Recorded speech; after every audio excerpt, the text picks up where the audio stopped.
désenchantement. Réponse à une jeune fille.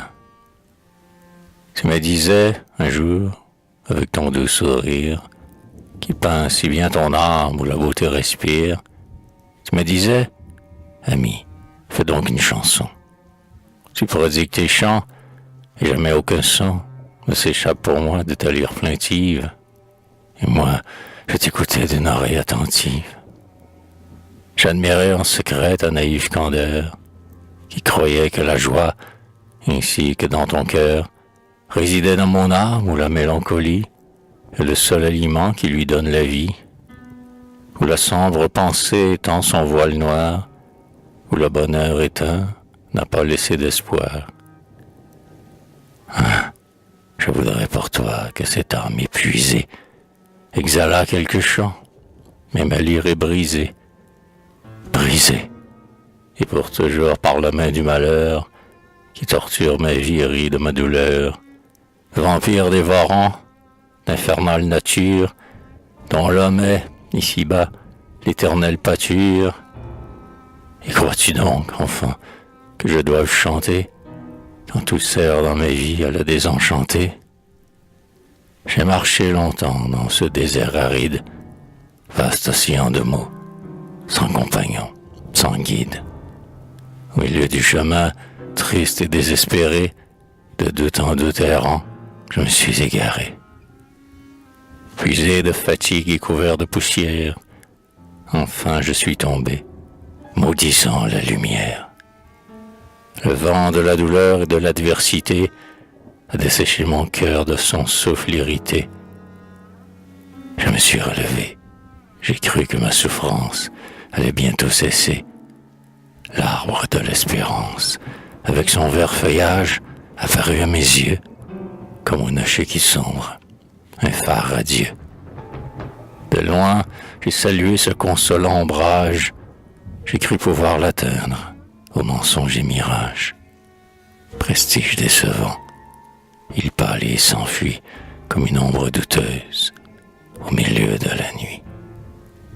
Alors, en gémissant, j'ai poursuivi ma route. Bientôt j'aurai franchi cet espace, sans doute, car j'aperçois déjà, comme un gouffre béant, le tombeau qui m'attend pour me rendre au néant. Que m'importe, après tout, grain perdu de poussière, ignoré de la foule et jeté sur la terre. Qu'importe que le vent ou que la main de Dieu m'enlève de ce monde, où pas un mot d'adieu ne sera prononcé, quand l'heure solennelle sonnera mon trépas dans la nuit éternelle. Sans crainte, sans désir, sans regret, sans remords, je m'en retourne à Dieu, sur l'aile de la mort. Toi qui veux remonter les cordes de ma lyre, et qui, dans ce moment, exhume mon délire, il te faut des chansons, des romances d'amour. Il faut, pour embaumer le sentier de ta vie, les parfums des plaisirs que la vieillesse envie. Avant que l'âge vienne, on doit les respirer. Les midis de nos jours les voient s'évaporer.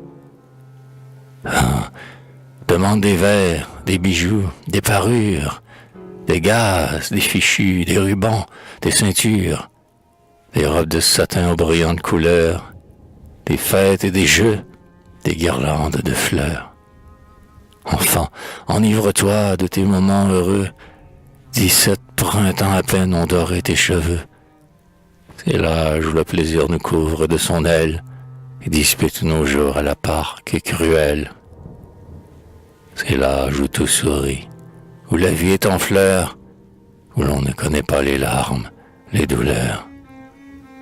Âge d'heureuse paix, de rêve d'espérance, le plus beau, le plus pur de toute l'existence, et que le temps, hélas, dans sa rapidité, nous ravit d'un coup d'aile, et pour l'éternité.